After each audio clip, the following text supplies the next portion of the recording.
So you are made to bug out. You didn't want to, but you are made to bug out because you run out of supplies in your current location. And the event that is happening is extending past the 90 days that you were prepared for. Now, how are you going to get to the bug out location that you have with the gear that you want to carry? Because your bug out location is a little bit farther, or it's going to take you a little longer to get there because your weight the way that you carry your gear is a bit on the heavy side, or things are just a bit too chaotic, and you have to maneuver areas that, well, your gear is presenting to be a problem. So can you actually carry your gear? Can you actually have it on you? Well, your first way of mobility is your legs.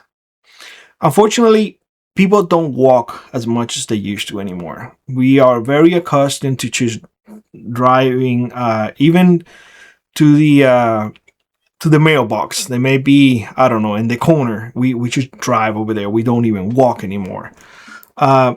Unfortunately, doing an SHTF, a car is something that, especially if there is no fuel, people may see it as where you got that fuel and what do you have in there that you're using that precious fuel.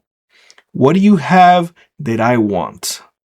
So that is definitely not a great man mindset. Driving a vehicle in a prolonged SHTF after the 90 days that an SHTF started. Plus, gas will be in very high demand. You're probably going to get mugged, or even worse, just to take your car. And although a car can be used as a potential tool to do harm or to defend yourself, I don't know if you want that in your conscience. I'm just gonna come on and say it. But be mindful of that. Obviously, gasoline, unless it is treated, it goes bad as well. So let's, for the sake of argument, remove cars out of the equation. Also, if you live in a city, your car may be parked in a public parking lot. If gas were or is a bit on the short supply, probably they came in already and they put a hole on the tank and they drain your tank. So something to consider. That's why I'm eliminating a car right from the get-go. So carrying it on your back is a possibility. Just depend on your ability to do so. Folks say all the time, what is it, 10%, 20% of your body weight? No, it's what you feel comfortable with. If you had never carry a bag, let's say 20 pounds all day long, at the very end of the day, your shoulders are going to hurt, your back is going to hurt. It will. Even ounces can add up. So have your bag as light as possible. That's my first thing, as light as possible. That's why in my previous video I say, hey, have 22. That's the lightest thing you can have, or that you should have. Don't be carrying a 500 round break or anything like that. No, just 100 rounds. 100 rounds more than good enough. Remember, you have 4 magazines. I'm not going to repeat everything that I've said in that video. Go watch it, and make sure you comment in there. But for self-defense, I said 22, just because you can find it everywhere and it's cheap and it's light. So just try to have a loadout as low as possible. As you know, the heavier you go, the more trouble you're gonna have. That way you can carry your gear. But if you need help, because the gas will be an issue, having ATVs may also be in the similar case as the car. Because gas may be an issue, motorcycles may be in the same issue. It all depends if you have a car that is, like an EV, electric vehicle, but unless you have a way to charge it, that's something different. What I'm going to recommend here is bicycles. If you live in a city, um, it is not uncommon to see people in bicycles at all. Now, in this case, you can have an electric bicycle. An electric bike, you can recharge with solar panels.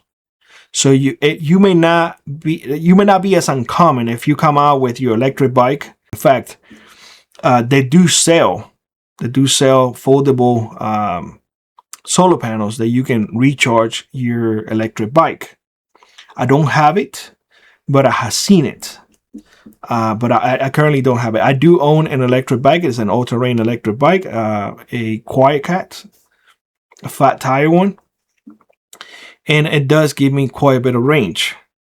So if you ask me living in the city, I will stick with that, an electric bike. That way, those areas that I get too tired, or that I want to take a minute, or that I want to be eating something, I can still keep on going, and I don't have to pedal. I just press the throttle and I eat my Spam, I eat my Snickers, like I said in my previous videos. That's the food that I will take, toss it, get my bottle of water, drink, and keep on going non-stop, and then I will get back to pedaling again.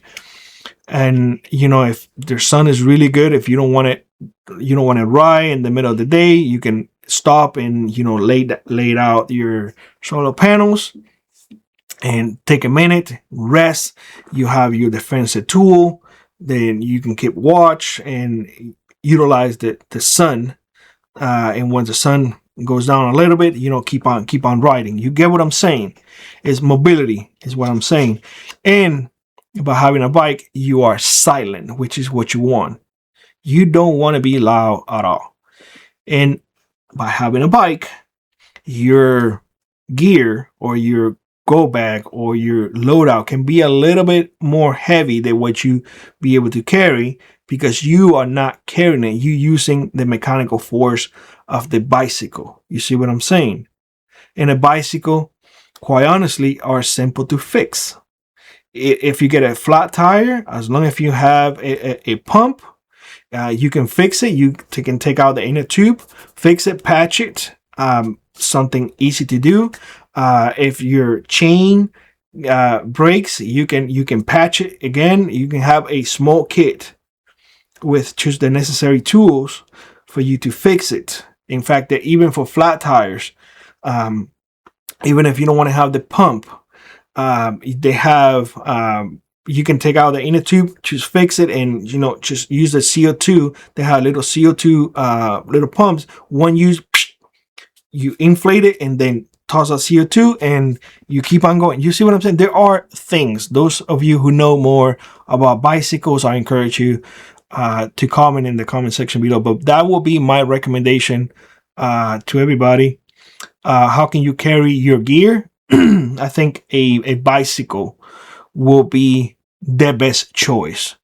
And obviously you can get into places that with a bicycle, that is, that a car will not get through, a ATV may not get through, and it will be a bicycle will help you carry the gear, because even if you have a steep hill that you have to go, it's a lot easier just to have your bicycle by the handle and you pushing it, but you're not carrying the gear. The gear's on the bike. You see what I'm saying?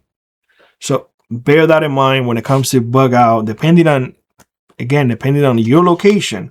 But if you are in a city, and we have been talking about cities, I think a bicycle will be a really good option, especially if you have a loadout that is a bit on the heavy side, something that you don't feel too comfortable with. Also, a bicycle is a lot faster than you walking, meaning that you will cut the time that you will spend from point A to point B in probably half, if not more.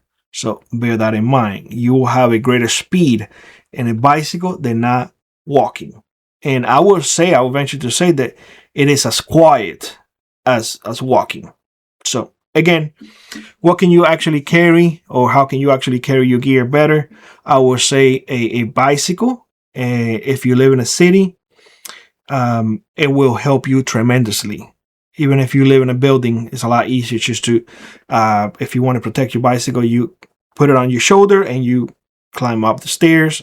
Going down is not that difficult. You can just use your brakes as you go down. But just an idea. Bear that in mind. Whether it's an electric bike or a regular bike, it's completely up to you. Electric bikes, in my opinion, will give you a better chance to get to point B way faster, and it will keep you stronger if the need to fight arises. With that being said, let me know what you think in the comment section below, and I hope to see you in the next one.